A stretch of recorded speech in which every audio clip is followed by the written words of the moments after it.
On retrouve tout de suite Clément Di Roma, notre correspondant à Kigali. Comment se déroulent les commémorations?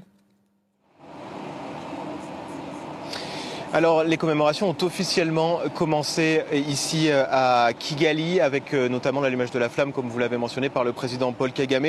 Et puis, elle continue juste derrière moi, dans ces grandes arènes de la ville. Il y aura évidemment un discours du président Paul Kagame, mais il y a en ce moment même de grandes représentations artistiques qui évoquent les massacres de 1994, évidemment, mais qui évoquent aussi la reconstruction du pays dans ces 30 longues années après les tueries qui ont fait entre 800 000 et 1 million de morts, en grande majorité Tutsis. Alors, je vous l'ai dit, ces discours ici dans les arènes qui sont derrière moi devraient évoquer principalement le futur du Rwanda. Et puis il y aura ensuite une marche à travers la ville du président avec les nombreuses délégations internationales qui sont arrivées ici.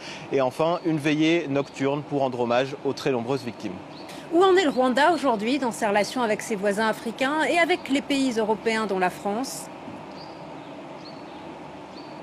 Alors aujourd'hui, c'est un peu particulier parce que ces commémorations se sont en fait transformées en un grand sommet diplomatique. Il y a une douzaine de chefs d'État et de nombreuses délégations qui sont arrivées. Et bien pour les relations avec les pays africains, le Rwanda aujourd'hui accueille le président sud-africain Cyril Ramaphosa alors que les relations étaient très tendues. Vous voyez donc cet événement sert de prétexte à Kigali pour tisser de nouveaux liens. Et au président africain, ils sont nombreux à avoir répondu à l'appel pour montrer qu'ils sont prêts, qu'ils sont ouverts au Rwanda et à sa diplomatie. Évidemment, il y a deux grands absents, le président congolais, Félix Tshisekedi, et le président burundais, Evariste Ndayishimiye, puisque le Rwanda est en froid avec ces deux pays qui sont pourtant des pays voisins. Il est en froid sous fond de tensions avec la guerre du Kivu dans le nord Kivu en ce moment même.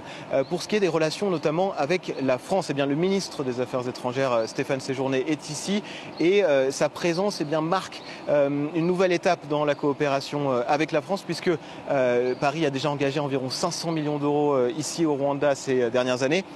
Et le ministre a annoncé hier, juste avant ces 30 ans du génocide, que la France allait investir encore 400 millions d'euros supplémentaires et donc aider le Rwanda dans son développement 30 ans après le génocide contre les Tutsis. Merci beaucoup Clément Di Roma en direct de Kigali.